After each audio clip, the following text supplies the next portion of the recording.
الحمد لله الذي أرسل رسوله بالهدى ودين الحق ليظهره على دين كله وكفى بالله شهيدا. أشهد أن لا إله إلا الله وحده لا شريك له، أشهد أن محمدا عبده ورسوله. Alhamdulillah, puji syukur kepada Allah Subhanahu wa taala atas segala karunia dan nikmat. Allah telah memberi kita hidayah, menyerahkan hati kita sama-sama ini. Alhamdulillah melaksanakan salat berjamaah. Insyaallah kita nanti mendengarkan tausiah yang tadi disampaikan oleh Ustaz kita itu sahabat dari menyambung ke materi yang berkenaan dengan kegiatan ibadah di bulan Ramadan. Salawat dan salam pada junjungan Nabi Muhammad sallallahu alaihi wasallam. Allahumma shalli ala Muhammad wa ala ali Muhammad. Yang sama-sama kita banggakan dan memuliakan Al-Muharram Ustaz kita, yaitu Ustaz Karim Mulyadi. Alhamdulillah, terima kasih atas kesediaan hadir pada pagi ini. Dan kami hormati bapak-bapak para perangkat di lingkungan RW 23 dan 24, bapak-bapak alim ulama dari pandai, tokoh masyarakat, anak-anak remaja kami, ibu-ibu majelis taklim, kaum muslimin dan muslimat jamaah di zaman ini. Seperti biasa pada subuh hari ini kita sama-sama mendengarkan tausiah yang telah disampaikan oleh Ustaz. Langsung saja mungkin kepada Ustaz yang silakan.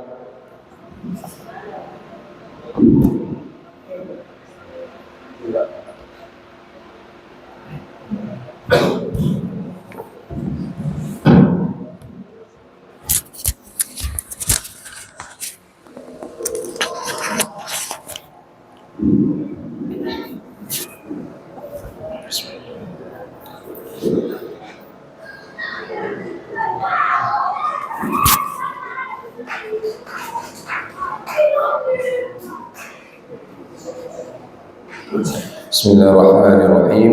Assalamualaikum warahmatullahi wabarakatuh. Innal hamdalillah nahmaduhu wa nasta'inuhu wa nastaghfiruh wa na'udzu billahi min shururi anfusina wa min sayyiati a'malina. May yahdihillahu fala mudilla lahu wa may yudlilhu fala hadiya lahu. Asyhadu an la ilaha illallah wahdahu la syarika lahu, asyhadu anna Muhammadan 'abduhu wa rasuluh. Allahumma salli wa sallim ala Muhammadin wa ala alihi wa ashabihi ajma'in. Amma ba'd. Qala Allah Ta'ala fi Qur'anil 'azim. A'udzu billahi minasy syaithanir rajim. Bismillahirrahmanirrahim. Wal 'asr. Innal insana lafi khusr illa alladziina amanu wa 'amilus shalihat wa tawassaw bil haqq wa tawassaw bis sabr.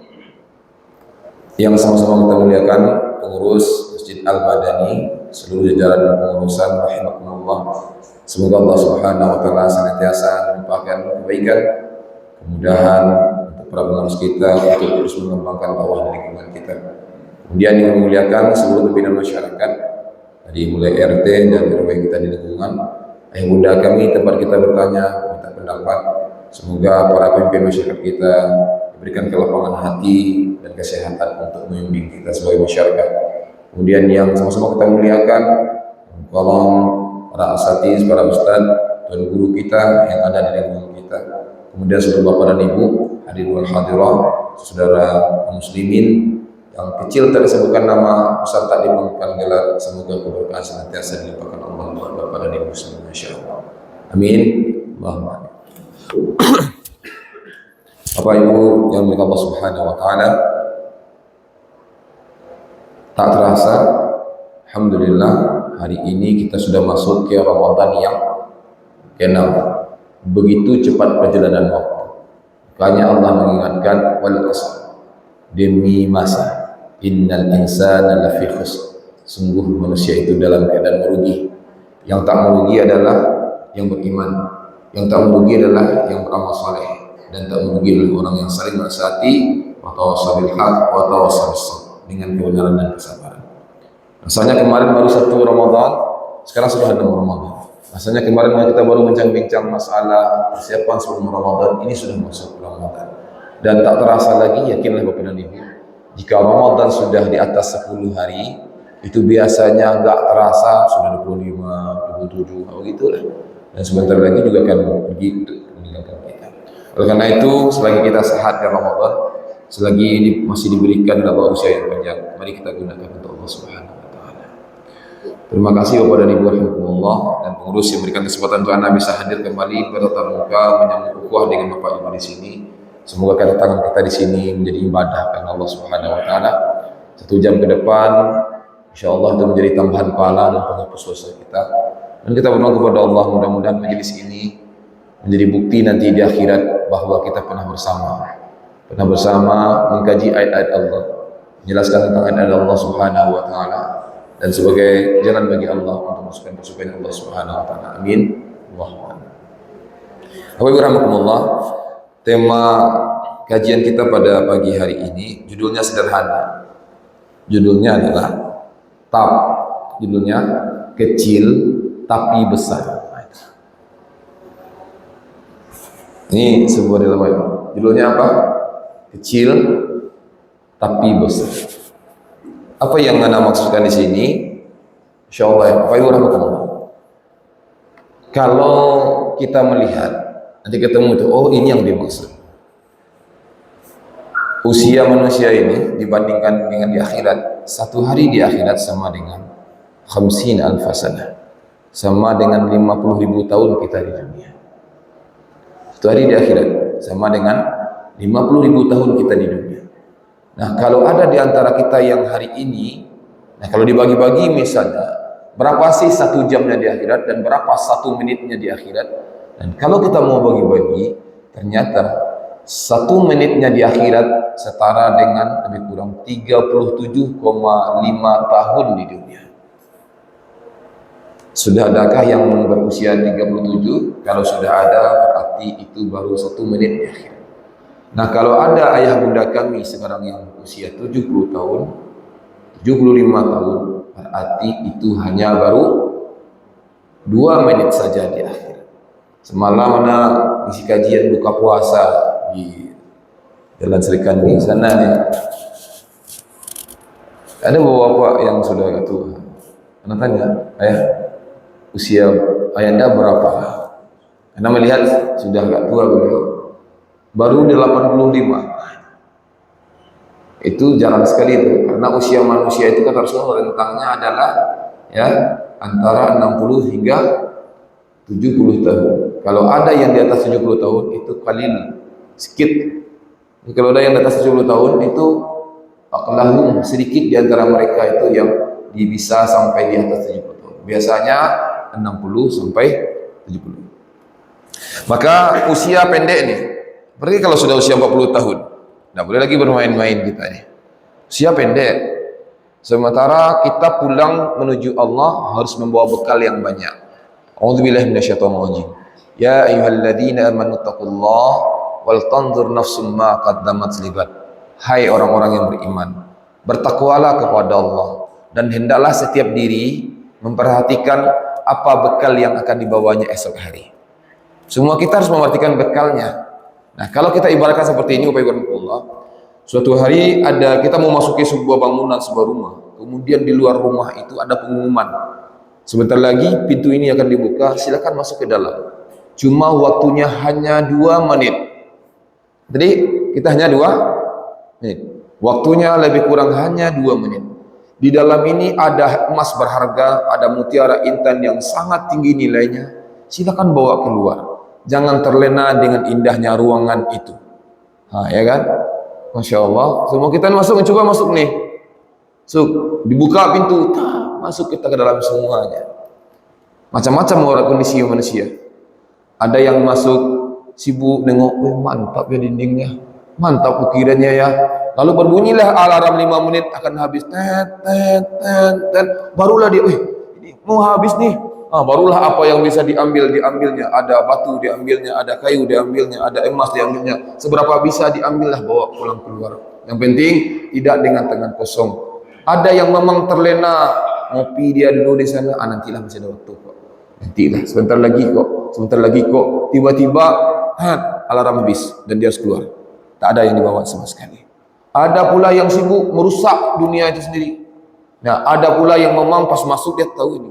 Dunia ini, ruangan ini tidak boleh melenakan kita. Kita akan pulang ke tempat asal, harus ada yang dibawa. Nah, sibuk dia mengumpulkan. Itu pun kalau dia dikumpulkan dan dibawanya keluar, ternyata sampai di luar dia menyesal. Kok segini bisa terbawa? Cobalah dulu aku lebih banyak lagi. Cobalah sebelum ini aku lebih kuat lagi. Dan Bapak Ibu rahimakumullah, tahukah kita apa penyesalan yang paling banyak dirasakan oleh orang yang di atas usia 60 tahun?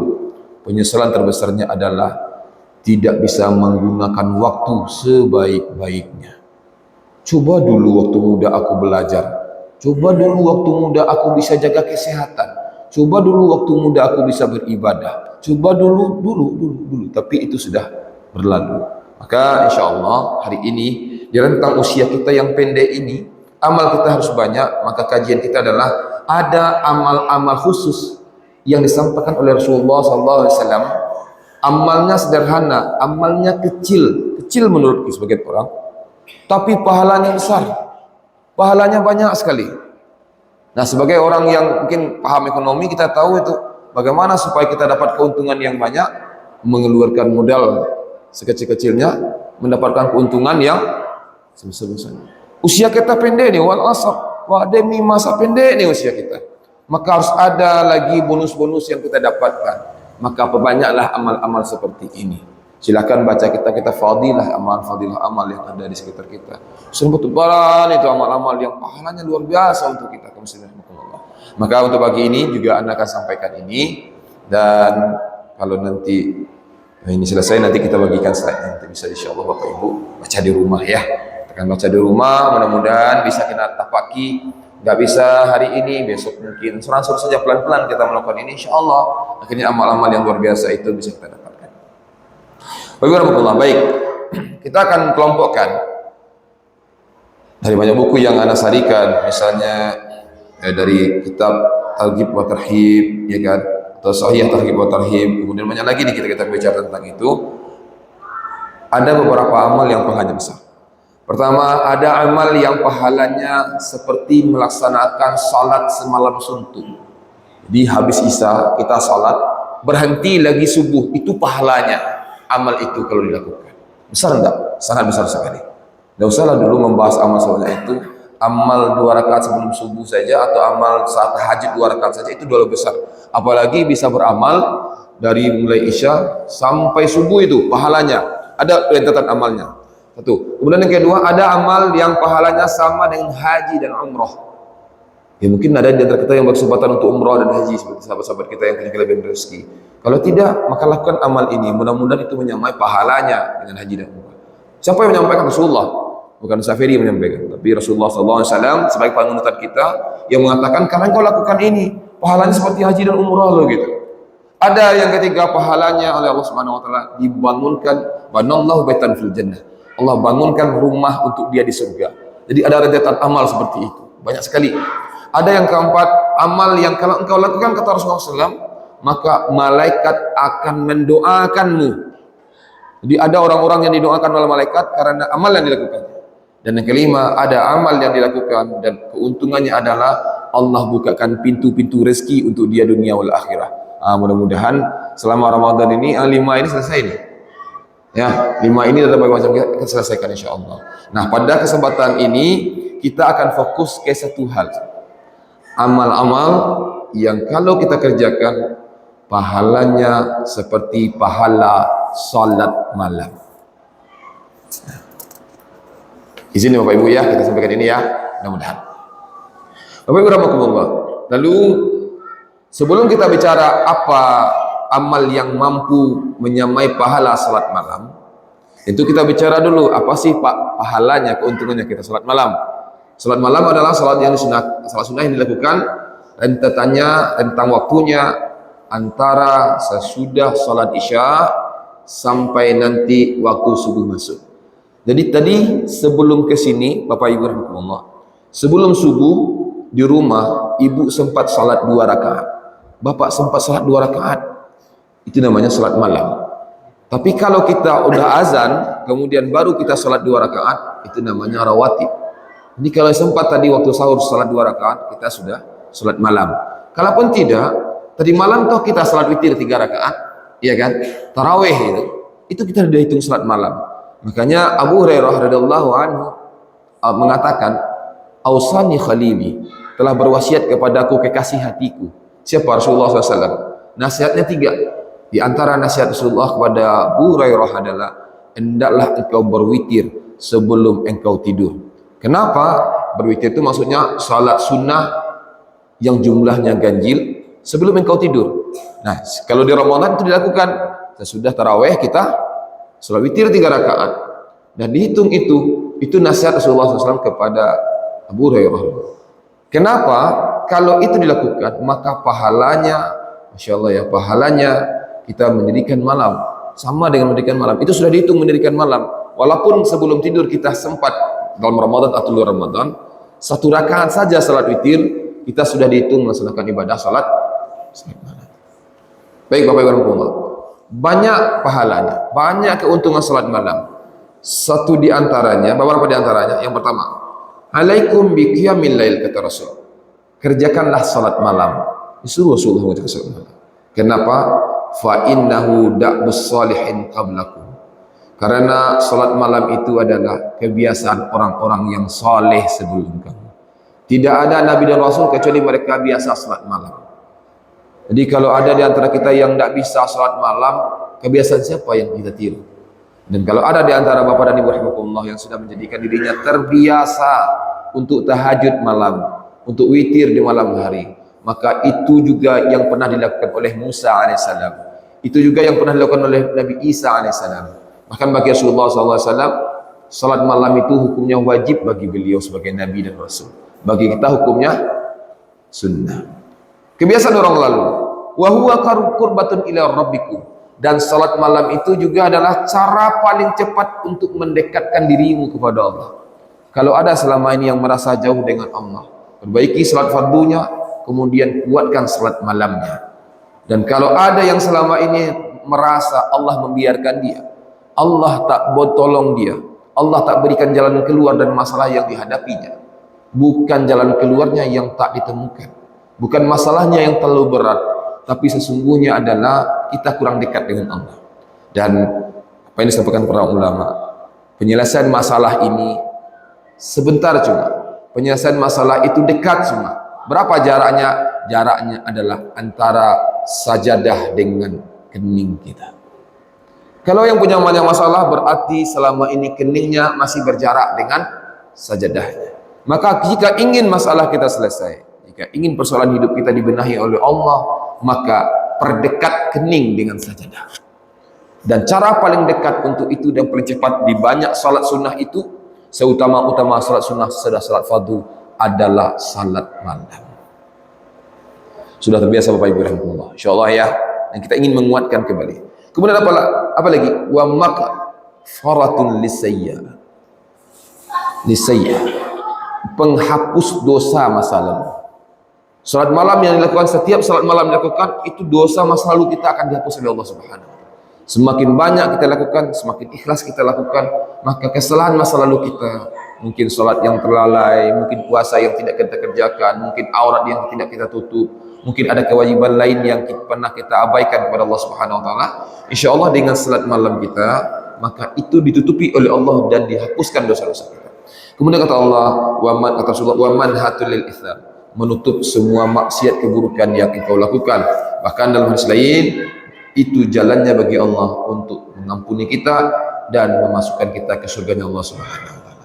Nah, kalau kita uraikan banyak sekali yang bisa sampaikan. Cuma ada saran saja, Anda rekomendasikan buku ini kembali untuk kita. Panduan Amal Sehari Semalam.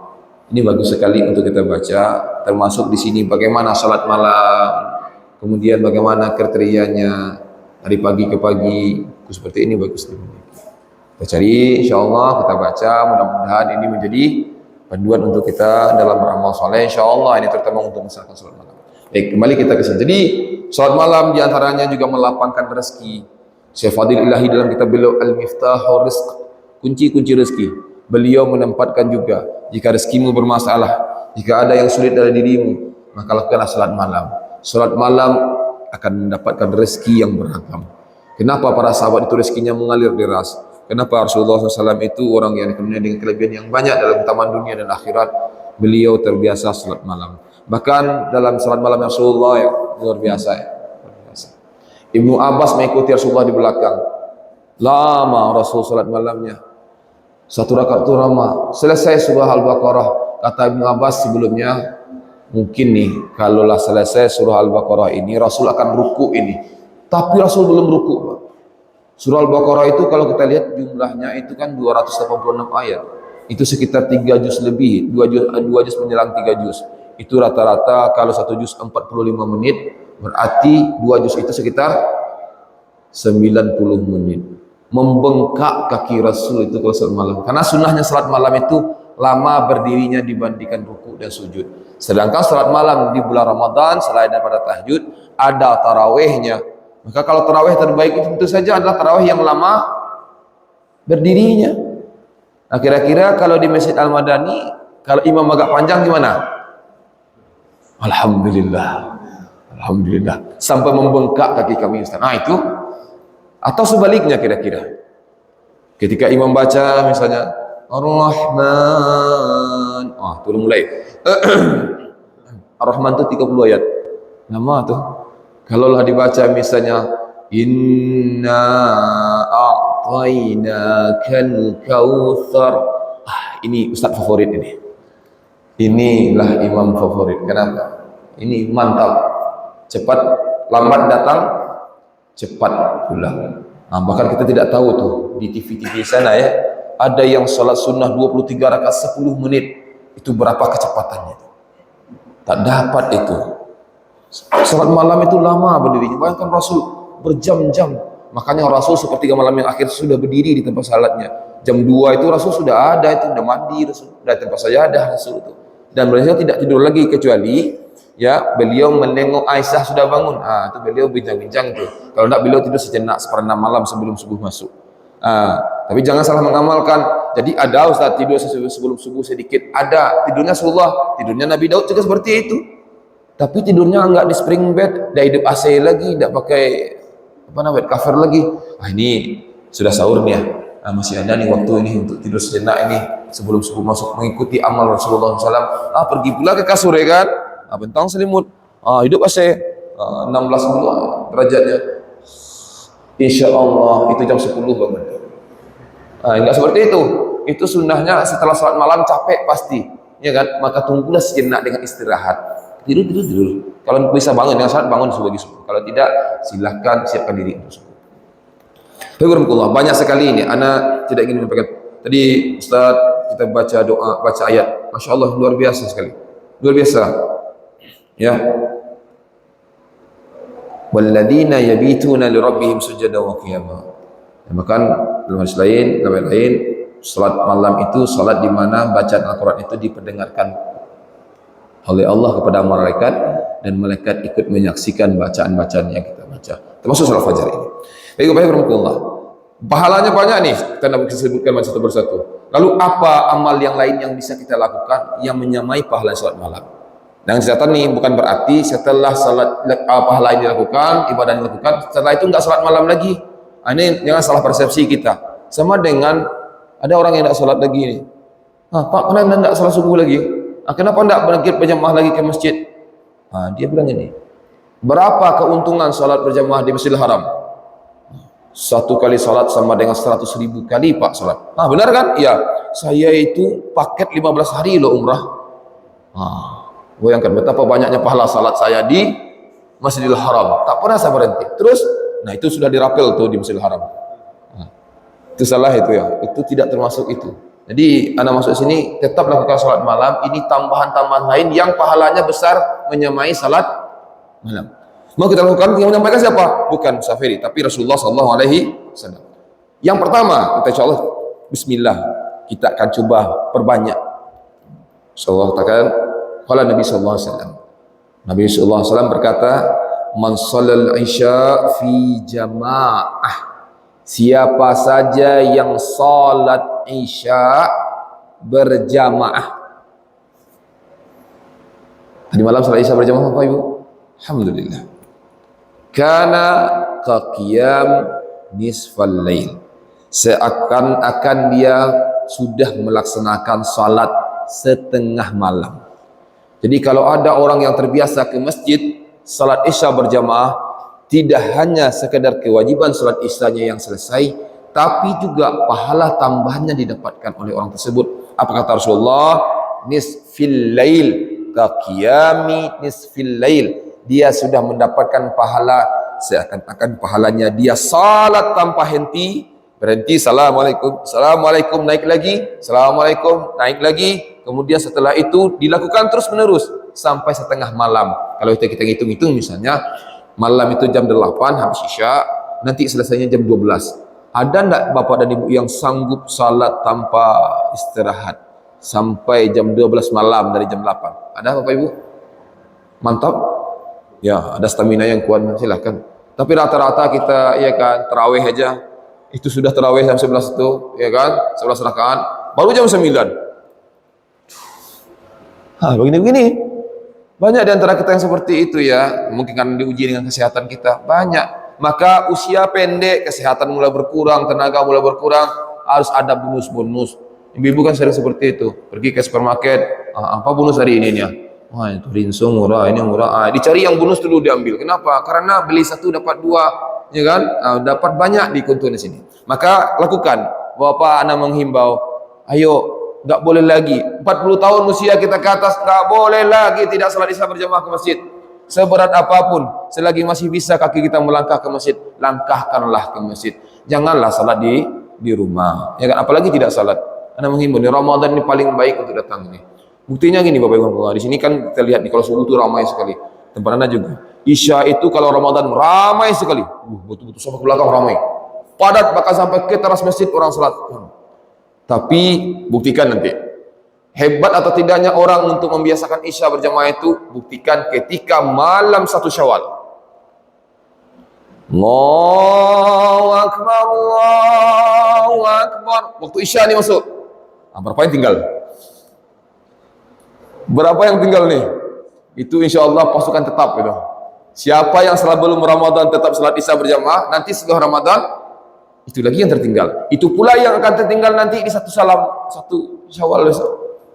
Ya, perhatikanlah, insya Allah akan terlihat itu. Nah, siapa yang merutinkan salat Isya berjamaah, dia dapat pahala setengah malam salat. Selanjutnya, wa man shallal Isya, siapa yang salat Isya wal fajr dan salat subuh. Nah, kayak seperti kita tadi nih. Salat Isya malam sudah dilakukan, salat subuh dilakukannya pagi hari fi jamaah, dalam kondisi berjamaah. Kana ka qiyamil lailah, seakan-akan dia mendapatkan pahala 1 malam penuh salatnya.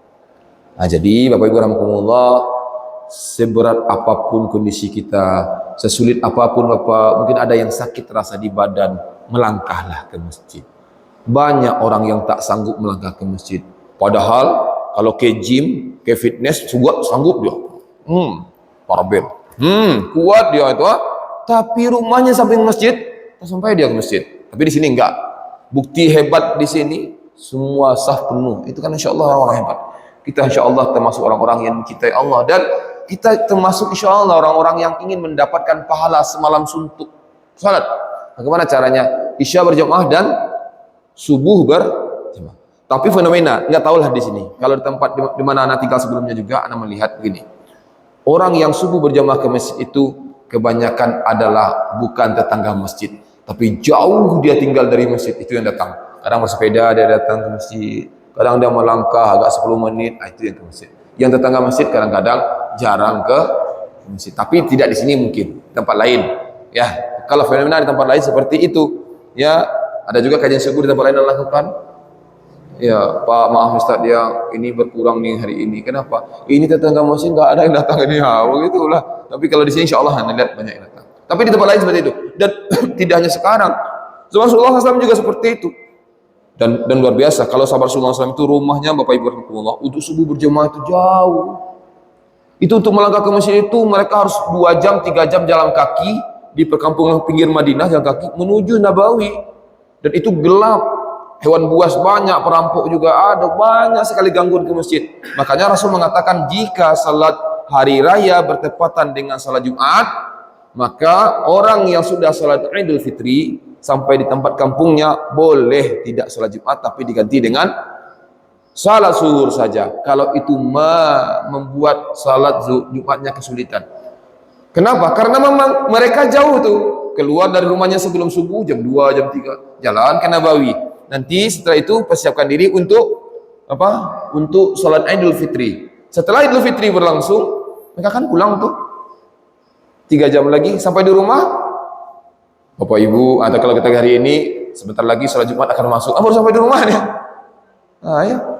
Bayangkan sudah 3 jam pulang dari Nabawi sampai di rumah udah salat. Sini sudah bersiap-siap pula salat Jumat. Kata Rasul, lah kamu salat di Jumatnya di rumah saja, di kampung kamu saja, salat zuhurnya di kampung kamu saja, diganti dengan salat zuhur saja. Begitulah. Makanya di zaman Rasulullah tuh azannya 2 kali ya. Azan pertama adalah azannya Bilal bin Rabah. Ya, azan bin Rabah. Itu bersiap-siap kalau kita hari ini Serene bersiap-siap untuk berhenti makan sahur. Kemudian yang kedua azannya siapa?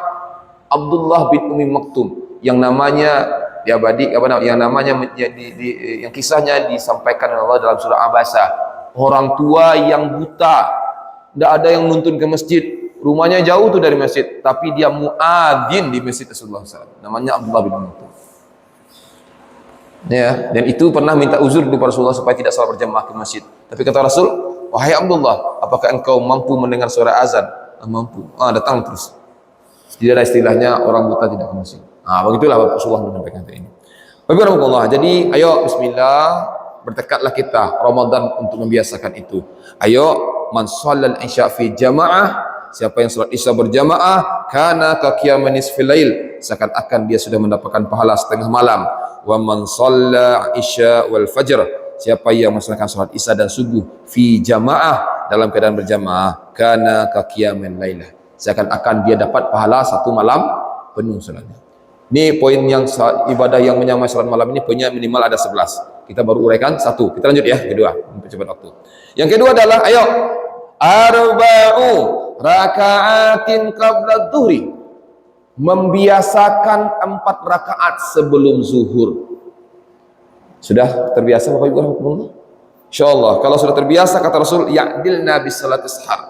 Sama pahalanya orang ini dengan melaksanakan salat malam. Sebentar lagi ada lagi zuhur nih. Agak 5 jam ke depan azan zuhur berkumandang. Siapa yang beruntung dapat pahala lebih? Dia sama-sama salat zuhur nih ke masjid. Yang dapat lebih adalah orang yang sudah 4 rakaat sebelum zuhur dilaksanakannya. Bagaimana caranya Ustaz? Yang paling baik adalah beri bagian rumah kita untuk salat sunnah. Salat sunnah di rumah dulu 4 rakaat, kemudian baru melangkah ke masjid. Kalau itu rasanya berat, maksudnya kami kalau begitu ketinggalan salat zuhur berjamaah di masjid karena rumah kami cukup jauh dari Al-Madani. Kalau begitu buat 2 macam. 2 di rumah, 2 di masjid. Kalau begitu tetap terlambat kami itu berjamaah. Kalau begitu pergi ke masjid lebih awal, di masjid saja kita salat sunnah rawatibnya 4 rakaat. 4 rakaat sebelum zuhur kata Rasulullah SAW sama pahalanya dengan salat sahar, salat qabla sahar, salat ketika waktu sahur dilaksanakan. Apa waktu sahur dilaksanakan? Salatnya adalah salat malam. Caranya bagaimana? Caranya adalah 2 rakaat salam, 2 rakaat salam. Dan perlu ada catatan. Jika bapak dan ibu salat 4 rakaat sebelum zuhur, kemudian terkadang baru 3 rakaat, ya kan? 2 rakaat salam aman. Pas rakaat ketiga, kebetulan salat di belakang tiang pula. Di beberapa tempat kan kadang-kadang para muadzin, para ustaz kita melihat ke belakang sebagai tengah ngerasa, ini masih ada nih yang salat. Sebenarnya kan tidak boleh seperti itu. Pas waktunya 10 menit, ya sudah ditentukan langsung iqamah. Kan para ustaz tak melihat lagi nih apakah ibu salat sunnah di belakang atau tidak, kan langsung saja Allahu Akbar. Ibu pada salat udah Allahu Akbar, Baru ruku rakaat pertama, Allahu Akbar. Kata muazin di depan, Allahu Akbar, Allahu Akbar. Kenapa Ustaz Niha tak tengok kami di belakang? Masih ada salat sunnah Niha. Tak usah ustaznya yang dimarahi. Tak usah pengurus yang dimarahi. Pengurus tambahlah 15 menit besok lagi. Terlambat kita pulang lagi. Ya. Bagaimana caranya? Kata Rasul, apabila iqamah sudah dikumandangkan, tidak ada salat sunnah apapun lagi. Jadi yang lagi ruku, sudah berhenti aja ruku, langsung kita jemaah. Ini Allahu Akbar lagi ruku. Allahu Akbar, Allahu Akbar. Ya sudah tinggalin aja. Nih.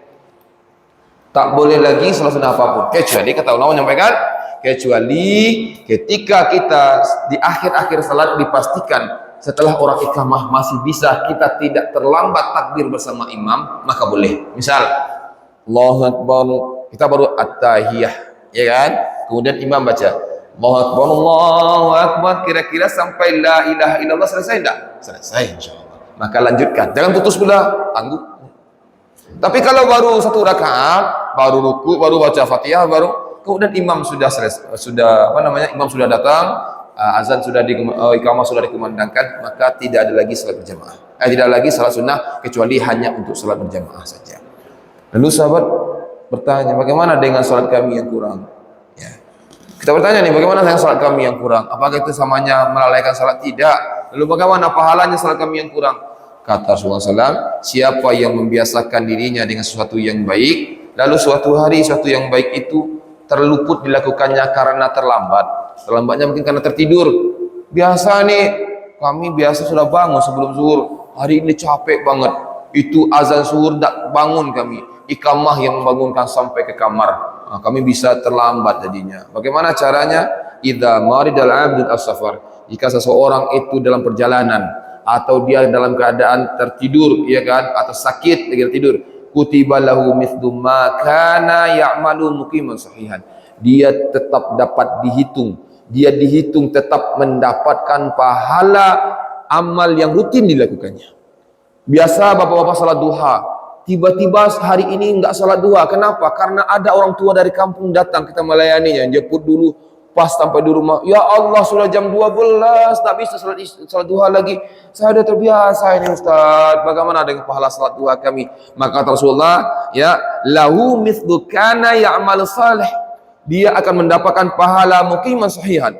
Pahala salat seperti dia berada di kampungnya kalau tidak safar, atau dia dapat pahala salat seperti dia sehat.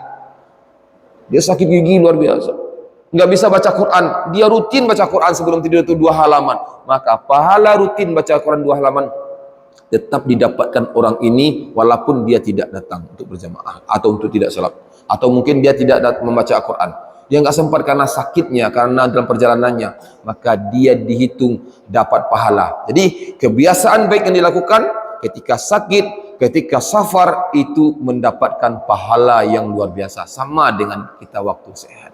Maka itu enaknya menjadi orang yang saleh, didoakan, ya, didoakan Allah Subhanahu wa taala, diberikan kebaikan, ya. Orang-orang yang baik insyaallah didoakan kebaikan untuk dia. Waalaikumsalam. Jadi itu yang kedua, ya, membiasakan 4 rakaat sebelum zuhur. Lalu bagaimana supaya kami dapat 4 rakaat sebelum zuhur, Ustaz? Biasakan insyaallah 15 menit sebelum azan zuhur masuk, berhentilah. Sudahilah dunia kita dulu, ya, 15 menit, misalnya sekarang ini zuhur jam berapa? Anggaplah setengah 1 misalnya, atau 12.30, ya kan?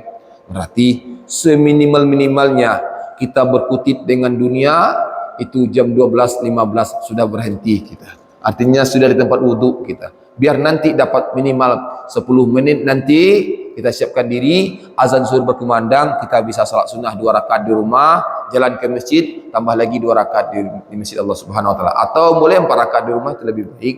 Tambah ke masjid, tinggal tahiyatul masjid, kita kemudian tunggulah imam dengan doa-doa kita, menunggu imam datang untuk salat zuhur. Dan rasanya kalau untuk Ramadan memungkinkan untuk dilakukan.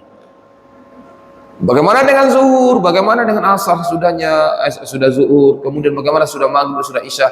Itu tetap dilakukan. Kita pernah sampaikan kemarin. Siapa yang merutinkan 10 rakaat, ya, siapa yang merutinkan 12 rakaat, siapa yang merutinkan 14 rakaat, banallahu baitan fil jannah. Allah bangunkan istana untuk dia di surga. 2 sebelum subuh, 4 sebelum zuhur, 2 sesudah maghrib, 2 sesudah isya. Hitungnya 12. Kalau hitungnya 10, 2 sebelum subuh, 2 sebelum zuhur, 2 sesudah zuhur, 2 sesudah maghrib, 2 sesudah isya. Semuanya 2. Tambahan sebelum ada sesudah itu hanya pada zuhur. Kemudian bagaimana nanti kalau 14 rakaat? Boleh, sangat boleh. Bagaimana caranya? 2 sebelum subuh, 4 sebelum zuhur, 4 sesudah zuhur, 2 sesudah maghrib, dan 2 sesudah isya. Tidak hanya balasannya rumah di surga, tidak hanya pahala yang banyak, tapi juga dibebaskan dari nerakanya Allah Subhanahu wa taala. Mungkinkah ini dilakukan di Ramadan? Sangat mungkin. Dan Ramadan adalah bulan untuk latihan kita, untuk membiasakan insyaallah. Semangatlah para ibu untuk ibadah seperti ini. Ya, karena memang kita usia pendek, amal harus banyak. Kita lanjutkan kembali. Jadi itu yang pertama, rutinkan salat subuh dan salat isya berjamaah. Bukan berarti maghrib tidak datang lagi ke masjid. Kenapa maghrib datang, Pak? Kan kemarin kajiannya hanya subuh dan isya. Maghrib, ya enggak, di rumah aja. Nah, itu enggak ngerti itu. Tetap datang. Kalau bisa Bapak, berebut kita dengan ustaz kita. Ustaz terus yang azan, Ustaz. Saya azan lagi ya. Rasulullah katakan, siapa yang azan, dia dapat pahala sebanyak orang yang datang salat berjamaah di sana tanpa mengurangi pahala jamaah yang datang. Allahu akbar, Allahu akbar. Bapak yang azan, jamaah sesak penuh isya ke sini. Seberapa banyak pahala jamaah itu yang azan dapat mengantonginya di akhirat. Maka siapakah muazin yang paling banyak pahalanya? Masjid Haram, Masjidil Haram, apalagi waktu haji. Allahu akbar, Allahu akbar. 3 juta umat dalam tu. Bayangin tu, berapa pahalanya itu. Jadi muazin ya. Insyaallah. Nah, berebutlah kita untuk ini. Banyak pahala di sekitar kita yang kita lalaikan selama ini. Semoga kita dalam keadaan ibadah seperti itu, Allah Subhanahu wa taala berikan kebaikan. Kemudian ingin membahagiakan kita dengan hadis Rasulullah. Apa kata Rasulullah SAW? Arba'un qabla zuhri, 4 rakaat sebelum zuhur itu tuftahu lahunna abwabal jannah. Allah membukakan pintu surga untuk dia ini bagi orang yang membiasakan 4 rakaat sebelum zuhur. Kenapa? Karena 4 rakaat sebelum zuhur tuftahu lahunna, dibukakan untuknya. Siapa yang biasakan ini? Pintu-pintu surga. Pintu surga itu ada berapa? Ada 8. Di antaranya pintu itu adalah babul ilmu, pintu ilmu. Nah, seperti kita ini. Ada namanya babus sadaqah, pintu sedekah. Ada namanya pintu jihad. Ada namanya babu ar-rayyan. Nah, babu ar-rayyan itu pintu yang khusus disediakan untuk orang yang rajin berpuasa. Habis orang berpuasa, pintu ditutup. Orang yang salat dengan babu salah, pintu salat. Wal qaziminal ghaiza wal 'afina 'anil nas, dan ada pintu surga. Nah, ini hebat pintu surga. Judulnya di atas dibuat Rasulullah kata. Ada pintu surga, judulnya, nama pintu itu adalah pintu orang-orang yang mampu menahan diri dari amarah dan memaafkan manusia. Pintu ini khusus diletakkan oleh Allah untuk orang yang mau bersabar dari gangguan manusia dan mau memaafkan kesalahannya. Nah, masuk pintu ini. Ada lagi pintu, banyak sekali pintu, dan ada yang disepakati nama-nama pintunya, ada lagi yang sebagian ulama memperselisihkan. Banyak sekali. Dan pintu di tengah-tengah surga, baru masuk surga, nampak tengah-tengah pintu surga. Pintu apa? Pintu birrul walidain, berbakti kepada kedua orang tua. Itu pintu paling besar. Di tengah-tengah surga, ketika orangnya ada di sana dipanggil, siapa yang berbakti ke orang tuanya? Siapa yang santun ke orang tuanya? Siapa yang mengayomi dua orang tuanya di waktu muda dan tuanya? Rasulullah katakan dipanggil oleh Allah dari pintu itu. Nah, mudah-mudahan insyaallah membiasakan salat zuhur berjamaah ini, mudah-mudahan dipanggil kita dari pintu namanya babus salah, pintu salat. Ambillah. Oh, sedekah kami enggak bisa Ustaz, saya memang orang berkekurangan. Ambillah dari pahala seperti ini, dari pahala salat kita. Oh, enggak bisa salat asyam, puasa, ada pintu ar-rayyan yang disediakan Allah untuk kita seperti di Ramadan kayak gini. Insyaallah wa'alaikum, insyaallah ya. Yang ketiga, insyaallah. Tadi yang pertama, yang kedua tadi melaksanakan parakat sebelum zuhur. Kemudian yang ketiga adalah mari kita biasakan membiasakan membaca apa itu 100 ayat setiap hari. Setiap malam nih sebelum tidur terbiasa membaca 100 ayat Al-Quran. Tidak disebutkan ayat panjang atau pendek, yang penting sebelum tidur selesai 100 ayat, ya kan? Makanya Rasulullah katakan, ya, wa man qama bi mi'atin ayat, siapa yang terbiasa membaca 100 ayat setiap malamnya, kutiba lahu, ya, dicatat baginya, kutiba min al-qanitin, termasuk orang-orang yang taat. Karena Islam ini katakan menyamai pahalanya dengan salat semalam suntuk. Kalau ayat pendek kami dapat enggak apa-apa, Ustaz? Enggak apa-apa. Berulang-ulang itu saja gimana, Ustaz? Silakan. Cuma dia hafal cuma inna ataina 3 ayat. Qul ya ayyuhal kafirun, itu pun terbata-bata, jadilah itu 6 ayat, 9. Tambah nanti qul huwallahu ahad 4 ayat. Berapa itu? 13. Al-Falaq 4 ayat misalnya. Tambah hanya ada 20. Kami itu aja kami baca berulang-ulang, Ustaz. Ingin mendapatkan pahala itu, silahkan. Silahkan. Tapi kalau bisa ditambahlah hafalannya, ya kan? Ya. Kadang-kadang malu juga kita dengan anak-anak kita kan. Kemarin anak baru ngisi kajian motivasi di sebuah SMIT yang mereka makan daurah Islam. Baru SMP. SMP anak tanya, "Antum berapa hafalan antum di daurah ini?" Baru 23, Ustaz. Baru 23 juz, Pak. Usianya berapa? Usianya 14 tahun. Ada yang sudah 24 juz, ada yang 20 juz. Anak yakin tuh kalau anak itu 23 juz berarti bapaknya 29 juz atau 30 juz tuh. Ya kan? Juz 30. Alhamdulillah masih ada. Ada juga ketika di suatu tempat anaknya menyimaki, "Ma, kata ustazah di sekolah besok pagi harus hafal surah Al-Fajr, Ma. Tolong simakin, Ma." "Pak, sinilah simakin." "Tapi Bapak pakai Quran ya." "Kenapa?" "Bapak itu rindu dengan Quran." Besar pahalanya membaca Quran ini dengan melihat. Kata anaknya, "Gila kok." Dibacalah kan anaknya, "Wal fajr wa layalin 'ashr." Bapaknya melamun. Ayatnya sudah ayat 10. Bapaknya, 5 mana nih? Salah enggak ya? Enggak. Ayat tak hafal itu. Bunda tak hafal. Bukan tak hafal, tapi belum. Bunda ayatnya apa? Ya inataina sama itu 30. Kenapa gitu? Itu ayat favorit, tahu enggak? Bukan bunda enggak mau menghafal yang lain, tapi itu ayat favorit. Bapak Ibrahimullah, baik. Tambahin ya Bapak. Insyaallah anak punya sahabat Pak Marno namanya. Usianya sudah 60 tahun. Baru tahun pertama anak di Pekanbaru, kita sama-sama di masjid, tanya, "Saya mau hafal Quran, Ustaz." "Ya." "Berapa hafalannya?" "Belum ada." Bertasin baru 60 tahun bertasin. Tasin kemudian mulai menghafal dia. 4 tahun berikutnya ketemu lagi nih di sebuah masjid kami. Udah lama ya, dulu 1 tahun bersama dengan beliau di masjid. Dan 4 tahun berikutnya ketemu lagi. Apa dia bilang? "Ustaz, tolong simakkan Ustaz. Saya mau setor hafalan dengan Ustaz dalam mandak." "Boleh." "Ada berapa juz?" "Baru 10 Ustaz." Baru 10. Usianya berapa mulai menghafal? 60 tahun. 4 tahun dia bisa menyelesaikan 10 juz. Rasanya tidak mungkin di usia tua seperti itu bisa menghafal Quran. Terusnya dia bisa. Dan kuat hafalannya masalahnya. Mungkin hafalannya. Jadi tidak ada yang terlambat untuk membaca Quran. Nah, misalnya Bapak Ibu rahmatullah bisa surah pendek silakan. Atau misalnya boleh baca misalnya An-Naba misalnya kan. Atau sebaik-baiknya adalah sebaik-baik surat yang dibaca sebelum tidur, ikuti bacaan Rasulullah. Pertama, surah As-Sajdah. Berapa ayat? 30 ayat. Boleh dirutinkan dalam Ramadan atau luar Ramadan. Nanti sambil ngopi ya kan sebelum tidur ya. Sajadah dulu.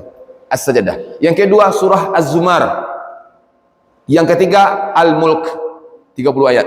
Kalau tidak bisa itu minimal As-Sajdah, Al-Mulk, itu sudah berapa? Sudah 60 ayat. Tambah dengan surah-surah lain. Oh, kalau tidak bisa terlalu panjang Ustaz ayatnya Ustaz. Kami yang ingin pendek pahala besar. An-Naba lah. An-Naba itu jumlah ayatnya berapa? 40 ayat. Tambah An-Nazi'at 42 ayat. Tambah nanti Abasa, selesai itu. An-Nazi'at, Abasa, An-Naba, selesai itu. Maka kalau kita membiasakan insyaallah sebelum tidur baca aja 3 surah agak panjang ini, maka pahalanya insyaallah sudah sama kita dengan salat semalam suntuk. Apalagi di Ramadan. Anak tak yakin bapak pulang dari masjid jam 9 itu langsung tidur di rumah. Tak yakin. Di Ramadan tak yakin dulu. Yang pertama dilakukan sampai di rumah itu menghabiskan selawat dulu mesti. Apa itu apa lagi? Buka WA lagi. Scroll ke atas, scroll ke bawah. Kadang-kadang bukan dia yang nengok WA, WA yang nengok dia lagi. Daripada yang tidak bermanfaat, yuk mulai bismillah. Buka Al-Quran kita. 100 ayat itu hanya 15 menit. Hanya 15 menit. Berat Ustaz? Iya berat. Tapi berat kita hanya di rentangan 2 menit. Bukankah 70 tahun itu hanya 2 menit? Yang sulit salat malam itu hanya dalam 2 menit. Sulit duha itu hanya 2 menit. Sabar membangunkan anak subuh hanya 2 menit. Melangkahkan kaki ke masjid itu hanya 2 menit. 70 tahun itu hanya 2 menit. Maukah kita mengorbankan 2 menit kita untuk mendapatkan banyak menit dan tahun-tahun yang abadi di akhirat? Jelas itu kita akan perjuangkan. Orang ekonomi akan paham sekali itu. Biarlah modal 2 menit Ustaz, tapi kami abadi dengan kebahagiaan di sana. Makanya baru sakit gigi sedikit, tak salat subuh ke masjid, ini bahaya ini. Baru sakit sedikit, ya tidak puasa, ya tidak puasa Pak, batuk, tidak puasa. Harusnya insya Allah semangat ya. Baik. Kita lanjut. Sudah 3 ya. Yang keempat, seminimal-minimal kata Rasulullah SAW. Ya kan? Man qara bi ayatain min akhir suratul Baqarah fi lailah kafatah. Siapa saja, kita pernah sampaikan di sini. Siapa saja yang terbiasa membaca 2 terakhir surat Al-Baqarah kafatah, cukuplah itu memenuhi 2 hal di sini. 1, memenuhi perlindungan dari Allah. Siapa di rumahnya yang malam hari sempat, 1 orang sajalah di rumah itu membaca kalimat amanar rasulu bima unzila ilaihi min rabbih wal mu'minun kullun amana billahi wa malaikatihi wa kutubihi wa rusulih, ayat 2 terakhir surah Al-Baqarah. Kalau Ali bin Abi Thalib radhiyallahu anhu membacanya dimulai dari ayat 3 terakhir, mulai dari lillahi ma fis samawati wal ard, boleh 2 saja juga boleh. Maka Allah jaminkan keselamatan untuk rumahnya, untuk keluarganya, untuk dirinya. Semalam itu Allah jaga dia. Dari apa? Dari kejahatan semua makhluk. Dari kejahatan hewan, dari gangguan manusia, dari gangguan orang-orang yang membuat jahat, jin dan segala macam. Allah jaga bagi orang yang terbiasa malam hari, rumahnya itu dia baca dulu. Kalimat apa? Kalimat 2 terakhir surah Al-Baqarah. Ini cerita asli, true story. 2 hari yang lalu anak pulang dari masjid habis salat tarawih jam 10 malam. Ya, anak salat tarawih di masjid dekat Ringkas sana, itu 1,5 juz 1 malam, ya kan. Dia pulang enggak lama. Sampai di rumah kata istri, "Udah, itu ada tetangga kita di sana itu lagi ada masalah itu, gangguan kejiwaan." Kejiwaannya maksudnya merasa takut di rumahnya. Merasa takut betul di rumahnya sehingga dia ke masjid tidak mau, pokoknya dia kadang-kadang marah saja di rumahnya. Oke. Ya, karena mungkin kita termasuk petugas P3K ya Pak. Pertolongan pertama pada kesurupan dan gangguannya. Ya, masih banyak pernah sering seperti itu. Dia melaporkan ya. Ini saja sudah 3 bulan, 2 bulan, selama sebulan ini sudah 3 atau 4 yang kita tangani yang bermasalah itu. Ada anak gadis juga, ada yang orang dewasa. Ini orang tua usia 54 tahun. Kemudian kita bincang-bincang, tanya di sana ada apa. Diceritakanlah, kalau udah malam Ustaz, saya itu kalau udah malam mau tidur itu, semua bayangan orang-orang yang sudah meninggal dunia hadir di depan saya semua. Mak saya hadir, bapak saya hadir. Nah, bayangkan itu. Kalau bapak ibu ketemu itu gimana kira-kira? Mau menjamkan mata tuh, datang mak, datang bapak, datang atuk. Semua orang sudah meninggal di depan saya semua. Kenapa ini bisa begitu Ustaz? Takut saya Ustaz, betul-betul takut. Kalau begitu ambil wudhu dulu. Ambil wudhu dulu, pakai pakaian yang sempurna ini. Nah, coba carikan air putih. Kemudian ya kita coba ruqyah. Habis ruqyah enggak ada masalah. Enteng-enteng aja, gimana Bu? Enggak ada rasa ada Ustaz. Enggak ada rasa ada. Enggak ada Bu, tenang pun enggak ada. Nah, saya tanya, "Bu, Ibu berasal dari daerah mana?" "Daerah ini Ustaz." Langsung connect ana. "Oh, Ibu dari itu." "Iya." "Sekarang Bu, yang Ibu pakai di badan Ibu keluarkan semua." "Maksud Ustaz apa?" "Yang Ibu bawa dari kampung Ibu, yang Ibu simpan di badan Ibu, yang di dompet Ibu, keluarkan aja semuanya." "Sudahlah, itu yang memberatkan itu." "Tak ada Ustaz." "Ibu kalau bohong tak selesai masalah ini, tak sehat Ibu." "Ada Ustaz." Ini ya sebentar." Masuk dia memang kenanya kan, dia memang kena dikeluarkan yang jimat. Di sininya diikat dah kain, ada lagi timah, ada apa waktu. Di sini dekatnya. Ternyata sudah dibawa lama ini. Nah, ini sumber masalahnya nih. Mau diapakan ini Ustaz? Saya bilang ke keluarga. Nah, anaknya mana anak-anaknya di sini? Bang, ini izin nih kita musnahkan ini. Kata ibunya, nanti ada apa-apa dengan saya? Enggak, sembuh kok insya Allah dengan ini. Dulu saya bilang, ambil ini pisau, kita buka ini isinya apa. Kalau enggak bumbu nasi goreng isinya ini, kalau enggak ini ya lada hitam, lada putih biasanya kan gitu. Kalau enggak ini isinya paling-paling timah atau apa besi-besi segala macam pasti. Ternyata isinya adalah timah campur dengan besi dalamnya. Kemudian bawa keluar rumah, saya bilang, bang bakar cepat. Dibakar, baru dibakar, Ustaz perut saya sakit, saya mau muntah aja. Datanglah anaknya, ambil baskom, pas dibakar, ya sudahlah. Ini dah membuktikan. Artinya begini, ini pasti di rumah itu enggak ada dua terakhir sudah bakar itu enggak. Kata anaknya, kalau kami ngaji itu ibu itu marah-marah terus itu. Nah iyalah karena ada gangguan. Maka untuk menjaga rumah itu enggak kayak gitu. Mereka merasa, kemudian tanya, Bu, kalau yang gini nih gimana nih? Kata anaknya, saya ini bawa ibu saya itu baru Ramadan ini ke sini biar biasa puasa bersama dengan kami. Biasanya di mana? Bisa di kampung. Ustaz, kalau yang begini ini di kampung, Ustaz. Di rumah saya ini banyak ini ibu saya nyimpan nih. Kadang-kadang setiap pekan itu ibu saya itu kerjanya nyiram-nyiram rumah itu. Pakai jeruk inilah, jeruk itulah, limau ini. Banyak ini disiram-siramnya rumah itu. Ibu tuh. Apa yang saya lakukan? Ini menjaga rumah bukan kayak gitu Bu ya. Menjaga rumah rutinkan, kita sampaikan ayat penjagaan rumah bagaimana yang saya sampaikan kemarin itu, diantaranya merutinkan 2 surah Baqarah. Dan kafatah, penjagaan ini tidak hanya menjaga rumah dan dicukupi, kafatah ini juga dicukupi kebutuhan pahala selama malam itu dihitung melaksanakan ibadah salat malam bagi orang yang merutinkan 2 terakhir surah Al-Baqarah.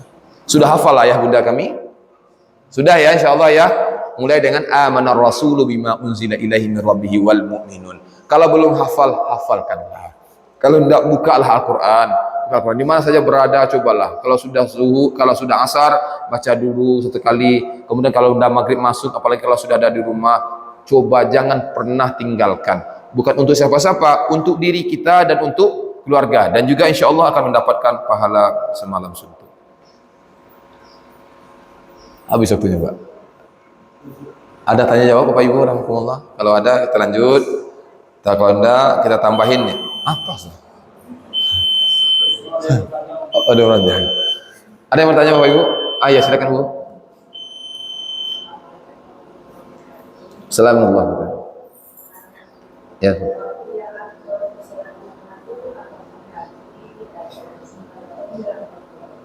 Baik, insyaallah. Bagus sekali Bapak Ibu rahmatullah. Kapan waktu salat duha yang baik? Ana saran adalah bagi kita yang punya usaha yang autopilot. Kita di rumah, kedai udah buka. Jangan tak salat duha. Saran ana ini. Kemudian ana pernah sampaikan ke teman-teman yang di usaha, bilang ini, "Bang, usaha Bang ini ingin maju, buat ruko atas Abang itu satu sudutnya untuk salat duha. Suruh semua pegawai salat duha secara bergantian. Itu insya Allah luar biasa maju." Lakukannya. Alhamdulillah, insya Allah ya, bergantian. Nah, pertanyaan Ibu, kapan salat duha yang terbaik? Salat duha yang dilakukan jika dihubungkan dengan salat subuh berjamaah. Man salat fajr fi jamaah, siapa yang salat subuh berjamaah ke masjid, kemudian dia berdiri ke masjid kayak kita ini, dia berdiri, kemudian menunggu waktu syuruk masuk, syuruk, kemudian dia salat sunnah 2 rakaat. Pahalanya kata Rasul sama dengan pahala haji dan umrah. Salat syuruk adalah salat duha di awal waktu yang dikaitkan dengan salat subuh. Jadi kalau Ramadan rugi sekali nih. Tuh kalau yang absennya kan biasanya juga 7:30 ya kan. Tunggulah dulu. Kalaupun tidak ada kajian besok, kan besok Senin nih, nggak ada kajian subuh ya. Duduklah di sini sebentar baca Quran, zikir pagi. Tapi godanya besar sekali. Baru baca. Dan syaitan tidak akan senang tuh kalau orang menunggu syuruk itu. Saya akan buktikan. Di rumah pun kita menunggu waktu syuruk itu kan terasa. Tapi ini salahnya di masjid ya, nggak keluar dari masjid kecuali untuk berwudu segala macam.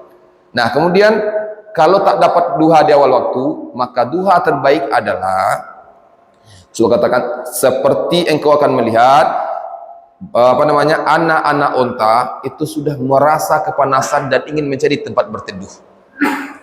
Kapan itu waktunya? Terbaiknya tentu saja ketika matahari sudah mulai agak terik, jam 10 sampai jam 11, atau mulai setengah 10 sudah mulai terik. Itu kalau kita berjemur di luar sudah agak terpanggang badan kita rasanya. Itu pula yang dirasakan oleh anak-anak unta, sehingga dia harus mencari tempat berteduh. Itulah duha yang paling baik. Tapi hati-hati, usahakan jangan sampai nanti matahari berada di tengah-tengah.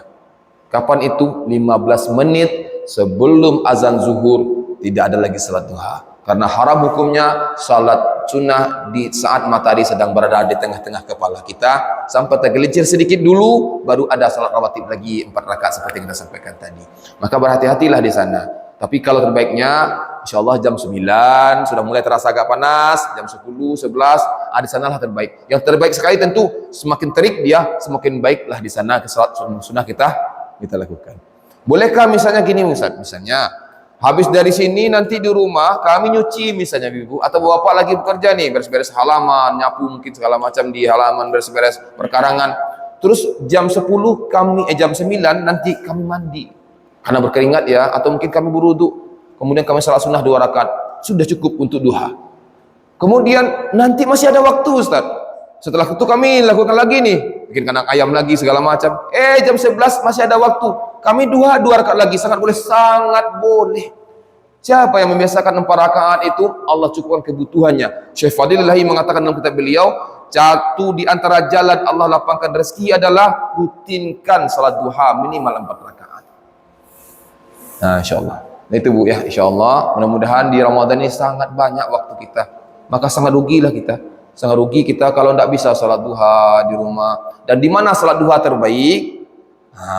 Tidak di masjid, di rumah. Di mana di rumahnya ada ruang keluarga, ada ruang tamu, ada kamar pribadi. Terbaik adalah kamar pribadi, tak dilihat oleh orang lain, hanya kita dengan Allah. Kenapa?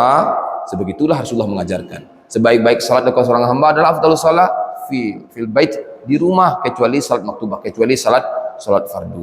Oleh karena itu Bapak Ibu rahimakumullah, ambil bagian ini di rumah kita. Ibu-ibu yang bekerja untuk menghidupi keluarga di rumah, ya artinya di rumah tangga saja, ini punya kesempatan yang banyak di sini.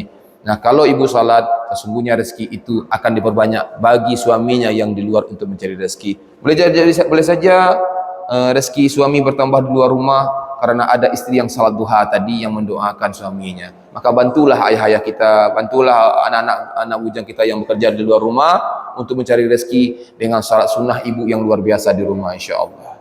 Dan insyaallah ya, tidak hanya itu, pahala yang luar biasa diberikan Allah Subhanahu wa taala untuk kita semua. Kesimpulan, ini tadi 11 ya, ini baru berapa? 4 ya. Itu baru amal yang tadi, belum lagi amal yang 5 tadi yang kita baca. Mudah-mudahan cukup waktu. Mudah-mudahan selama Ramadan ini yang fadilah-fadilah amal ini bisa kita tuntaskan. Sehingga setelah Ramadan tambah semangat kita hidup dan menghidupkan ibadah dalam hidup kita, insyaallah. Kesimpulannya satu, ayo rutinkan salat subuh berjamaah dan isya berjamaah. Yang kedua, ayo rutinkan untuk 4 rakaat sebelum zuhur. Kemudian ayo rutinkan 2 terakhir surah Al-Baqarah. Kemudian yang terakhir tadi insyaallah baru 3 ya. Baru 3 kita baca tadi. Ya, berarti itu yang dapat disampaikan hari ini dulu. Mudah-mudahan pekan depan berarti Pak ya. Pekan depan kita lanjutkan lagi insyaallah. Datanglah ajak anak-anak kita juga biar dapat kajian ini. Kalau mereka tak bisa datang, nanti anak titip, nanti kalau sudah selesai kajian ini titip slide kita ini ke pengurus, nanti ibu bisa baca dan dakwahkan di rumah masing-masing minimal untuk diri sendiri dulu insyaallah. Mudah-mudahan sunnah-sunnah seperti ini berlanjut sehingga kita dapat juga pahala dari apa yang disampaikan Rasulullah SAW. Terima kasih atas segala perhatian ibunda kami, pengurus masjid dan seluruhnya kita semua, dan kita tutup dengan doa kafaratul majelis. Mohon maaf atas segala kekurangan. Subhanakallahumma wa bihamdik, asyhadu an la ilaha illa anta, astaghfiruka wa atubu ilaik. Assalamualaikum warahmatullahi wabarakatuh.